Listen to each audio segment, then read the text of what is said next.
NH, vous voulez nous parler d'autre chose que de la Covid? Mais tout à fait, Anne Romanoff, parce que l'actualité, ce n'est pas que des pandémies et des crises économiques. L'actualité, ce n'est pas que les gestes barrières et la recrudescence du chômage. Non, ce n'est pas que ça. L'actualité, c'est aussi le terrorisme et la délinquance. Et ça, oui, ça me manquait.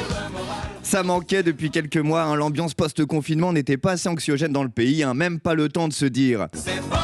Et bim, l'actualité passe sur une petite séquence insécurité. Pourquoi ? Parce que depuis cet été, la donne a complètement changé au ministère de l'Intérieur.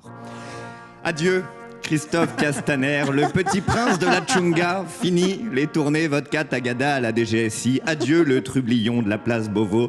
Longue route à toi, petit ange parti trop tôt. Oui, cachez les bouteilles de Jet 27 et les albums de Patrick Sébastien. Faites place nette au ministère. Un nouvel homme providentiel a été nommé et ça ne rigole plus du tout. Ça ne fait plus du tout tourner les serviettes.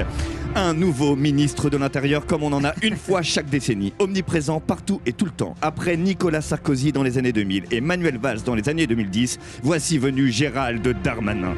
Le premier cité a fini président de la République, le second cité a fini chômeur à Barcelone.